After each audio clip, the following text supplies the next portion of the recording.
Good evening to all the colleagues, teachers, students. It is a really nice opportunity to meet you all. Being the old persons, I more like to meet actually rather than virtually. But still, it's the time demand that we meet the virtually. So I start. That topic given to me is deciding the diagnosis of Cushing syndrome, how to be sure-footed.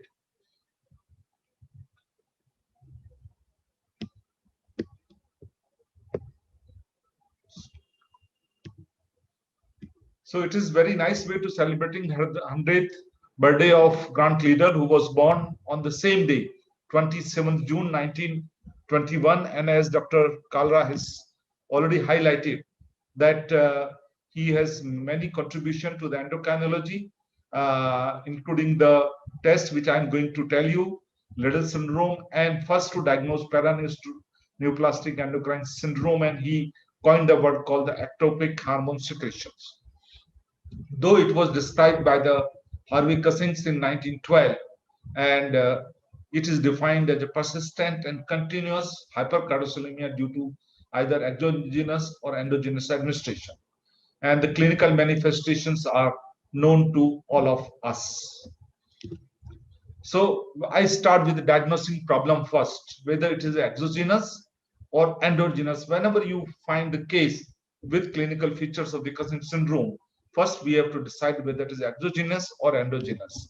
And to my DM students, you can find that most importantly, patient will have the features, clinical features of the Cushing syndrome, but symptoms will be of the adrenal insufficiency. They might have the history of the drug intake, and they may have the pancreatitis, cataract, but usually hirsutism, acne, alopecia, hypertension, and pigmentations are absent.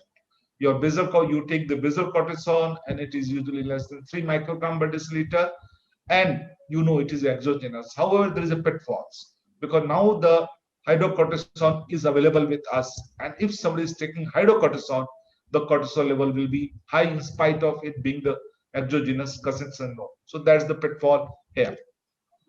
Problem 2 is endogenous. How to be sure-footed and which test to screen or confirm. So if we have the pre-test probability, we find the case who has all the features of Cushing syndrome like proximal myopathy, easy bruising, purple stria, osteoporosis, diabetes, hypertension. We are fairly sure and non-suppressible cortisol with raised ACTH and the MRI suggesting pituitary adenoma. Probably we are sure-footed in a case. But here, look, we had the case. It is 18-year-old girl who has come with obesity, mild hirsutism, amenorrhea, without any hard features of the Cushing syndrome, with non-suppressible cortisol, ACTH raised, and MRI came normal. Now here the neurosurgeons was quite skeptical about taking the case because he had the previous failed surgery. So now what to do? In such cases, we require the further investigations, and inferior pituitary sinus sampling might provide final solution to riddle called the Cushing syndrome. Sorry.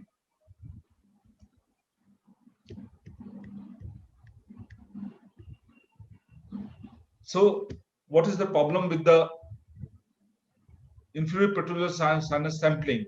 In India, there is a scarce data about this WIPS.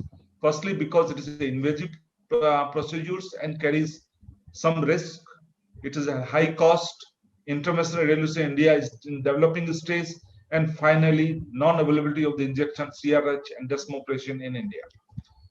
There are the few studies. One is from the Bombay KEM by the Dr. Nalini Shah, and another is from the Kochi, Kerala. They are the only two studies. One is with the CRH and one is with the nasal desmopressin. We all know that pituitary expresses V3 receptor, that's the vasopressin receptor, and they act on the corticotropes and increase as a weak ACTH secretagogues, but it acts synergistically with the CRH. So once we, in the army, when I was there, the both were not available, and we thought that we will do the inferior pituitary sinus sampling in the same girl with the vasopressin 1 unit diluted in the 10 ml saline over 5 minutes in the peripheral vein. and we got the good lateralization as well as the confirmation. The neurosurgeon went in and it was removed, and she was having the remission from the Cushing's. And later on, Dr. Kotwal at RR Hospital continued the work using the same vasopressin in many cases and has been published. So that is the short footage. So now, once we want to be preclinical probability and the test, and preclinical low probability, then you have to go to the test up to the inferior pituitary sinus sampling. So endogenous, which test to screen? So first is we have to look for the total cortisol secretion by the body. We have to look for the diurnal variation. And thirdly, we have to look for the suppressibility. So this indicate the 24 hours urinary free cortisol, which indicate the high cortisol secretion by the body. And it covers the 24 hours. Sensitivity, specificity, I will come later on. It is a cumbersome and there is many problems. That when you have the urinary free cortisol, it may be increased under the stressful condition like pseudocushing and major stress. Urinary cortisol normally, if it is more than 100, it is more. But it is said that if it is 3 to 4 times higher, that is around 400 microgram in 24 hours, it is almost confirmatory of the Cushing syndrome. But in between values are little inconclusive. 24 hours urinary cortisol is a very important because it is not affected by the blood transcortin level or cortisol binding proteins. So it is not affected by the drugs or the condition which affect the CBG levels like estrogen or nephrotic syndrome. In children, you have to, it is important that it should be corrected for the body surface area. Always remember that their Cushing syndrome may secrete the cortisol intermittently. So you may require the multiple collections. Moreover, this depends on the urinary collections. So it has to be done with the creatinine value that in the female and male around 0.9 and male in the 1 gram 24 hours. If the urinary volume is more than 3.5 liter, you may get the false positivities because of the high cortisol. There is no absorption of the cortisol and there will be cortisol might be high. So there are the certain caveats to the 24-hour urinary cortisol. Overnight dexamethasone suppression test, which we commonly use, we get 1 milligram at night, and in the morning cortisol is normally less than 1.8, suggesting suppressibility. And if it is more, normally we say 3 times higher, that more than 5 usually confirm the Cushing syndrome. In between value may be inconclusive. Sensitivity, specificity, I will come later on. But important thing is that it may be false positive in 10 to 15% patients. You have given the dexamethasone, patient might get the different drug. Test is falsely positive. Patient has not taken, forgot, still does the test. You have given, it is not absorbed because of the malabsorption. Even if it is absorbed, it has the accelerated clearance because of the CYP450 enzyme, because of the certain drugs.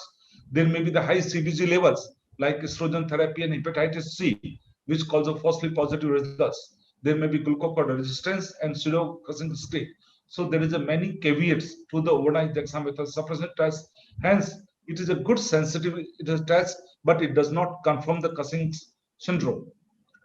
Now, late night salivary cortisol is come as a diurnal variation, or what we know that at a midnight cortisol level are the lowest. So we can do the 11 p.m.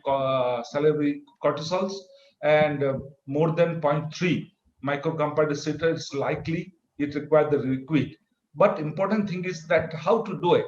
Normally we think that in the midnight you put the alarm on, patient goes to switch and tell that okay, you wake up at 12 and take. No, he has to be in the quiet environment, should be awake throughout, and he should take the test after that. If any stressful situation occurs at that time, suppose after meal his thought is free, he goes for the walk or exercise, false positive. If he has a fight with the wife, stress, it will be high. If he's watching some exciting movie, it will be high. So we have to see that it is done in a quiet home environment, patient without going to the sleep at between 11 and 12 p.m. That's a very, very important. And of course, false positivity may occur with the hypertension, psychiatric illness, and advanced age. So important thing is that it mirrors the free cortisol in the blood. So it is independent of the transporting fluctuations. And it is stable at room temperature, so he doesn't require to come to the hospital. He collects at home, put in the tube, and tube is transported in the morning. And it is very useful in cyclical cushings, and repeated measurements can be done at home. But important thing is that assay, it is assay dependent because it's a very low level. So assay has to be very, very sensitive. And it is very useful in the children because they can do it easily. In the India, we have from Dr. Amini, late Dr. Amini, who has done some work on the late night salivary cortisol, and she defined that probably in Indian condition, a normal value is less than 0.4 microgram per deciliter, and she reported the low sensitivity but high specificity of this test. Lidl one test, that is we call the low dose dexamethasone suppression test. You all know how to do it. And if the cortisol is more than 0.1, 0.8 microgram per deciliter, it suggests Cushing syndrome. It has the different sensitivity, specificity, and false positive, as I already told you with the dexamethasone suppression test. False negative may occur in the hypothyroidism and chronic renal failure. So this is a very good study recently published in 2020 in the JCM, where the authors have collected the data on around 14,000 patients from the 139 study who has reported the values of the different tests as a Cushing's and non-Cushing's. And what you find that all the tests have the almost similar sensitivity and specificity. However, they have reported that DST, that is dexamethasone supplement test, is the most sensitive, while urinary free cortisol is the least sensitive among all the tests. But all the tests are, as far as specificity is concerned, is comparative. Problem number 3. Now, Cushing syndrome versus Pseudocushing syndrome. We all know that Pseudocushing syndrome may occur with in the critical illness, obesity, depression, alcoholism, HIV infection, hepatitis C, PCOS. They are mimickers of the Cushing syndrome and called the Pseudocushing syndrome. And it is very important to differentiate Cushing syndrome from these. So all the cases of Pseudocushing syndrome, they maintain the normal circadian rhythm. So midnight cortisol will be less than 5. Dexamethasone suppression with CRH is also told that you give the dexamethasone suppression test Lidl 1, 2 hours followed by that you give the CRH, and cortisol will remain suppressed in case of the Pseudocushing, but it will increase by the Cushing syndrome. And you can also do the insulin tolerance test. Problem 4. Now we have to reach the diagnosis of the Cushing syndrome. Out of 3 tests, when you are in doubt, 2 tests has to be positive: dexamethasone suppression test, salivary free cortisol, or 24 UFC. So now we have confirmed. Now we have to decide whether it is ACTH dependent or independent. So when hypercortisolemia is already confirmed, you do the morning ACTH, and ACTH is less than 5. Somebody reports less than 10, suggests ACTH independent, whereas ACTH is more than 20, suggests the ACTH dependent. In between is the indeterminate test. But here again, pitfall is there. Nowadays, ACTH we have available in the India, and some healthcare worker, if they are taking the ACTH injection causing Cushing syndrome, the ACTH value will be erroneously high, and that's the pitfall of calling the ACTH. But ACTH, very important, is the assay. ACTH is a fragile peptide, and it is rapidly degraded by the peptidase at room temperature, and half-life is around 3 to 5 minutes. To circumvent this spurious result, the sample should be collected and transported in the cold environment. Serum should be separated immediately in the cold centrifusion and to be transported only in the cold, or you do the test immediately. Now, ACTH independent Cushing syndrome, first we take this. So once we have ACTH is less than 5, so we go for the imaging. Unilateral disease, you may have the adrenal tumor, benign or malignant. I will not go into detail of this because there's a paucity of time. And if there is a bilateral adrenal enlargement, it can be macronodular adrenal hyperplasia because of the abnormal receptor expression, micronodular adrenal hyperplasia, and PPNAD isolated or associated with the Carmen's complex. CT adrenal unilateral mass with contralateral atrophy. That is very, very important. If it is Cushing syndrome is due to adrenal tumor, there will be unilateral mark, and because of the suppression of the ACTH, there will be a contralateral atrophy, and it may be normal or slightly bulky in the micronodular hyperplasia, And if there is a huge nodule or ring on the string appearance that is more than 5 millimeter hypoplastic, you call it a macronodular adrenal hyperplasia. ACTH-dependent Cushing syndrome, that is very, very important because it may be caused, mostly it is caused by the pituitary tumor, it is micro or macroadenoma, or it may be due to the ectopic acid secreting tumor, which may be located in the lungs, thymus, pancreas, pheochromocytoma, MTC, etc. And rarely it may be the ectopic CRS secreting tumor. So clinically, if the ectopic acidus Cushing syndrome is there, they have the usually short duration of symptom because of the malignancy less than 6 months. There is a rapid clinical course. There is a history of the weight loss, proximal muscle weakness, hyperpigmentation, recent onset hypertension and IgT, hypokalemia, and metabolic acidity. This is more often present in case of the ectopic rather than the classic Cushing syndrome. Here we can do the little 2 test, which people say is useless, but high dose dexamethasone suppression we all been doing, and 50% suppression from the basal has the sensitivity of the 70% but 100% specificity. But limitation is fluctuation in the ectopic ACTH secretion may cause the decrease in the basal cortisol level. Carcinoids long standing may suppress, and macroadenoma, because of the autonomous secretion, may not get suppressed. So always limitation is there. So then you can do the CRS test, and there is an increase in the ACTH as well as the cortisol in Cushing disease. And if it is more than 100% increase in the ACTH and 50% increase in the cortisol, it eliminates the possibility of the ectopic ACTH. However, said and done, ultimate is the imaging. 50% may be positive for the microadenoma because tumors are very, very small. And even if you detect a microadenoma, how are you sure that it is not incidentaloma and it is the corticotroph adenoma? You must also do the CT MRI, the chest abdomen, because sometime you may get the other tumor in the thymus, chest, and pancreas, and it may be the cause of this. And somatostatin scintigraphy can also be done to localize ectopic ACTH secreting tumors. Now, inferior pituitary sinus sampling, as I was illustrated earlier, when your LID2 is equivocal and CT MRI is negative and surgeon is little skeptical, you may decide to source of the ACTH. Basal central to peripheral ratio of more than 2 and 3 after CRH suggests the pituitary source. It has the very high sensitivity and specificity.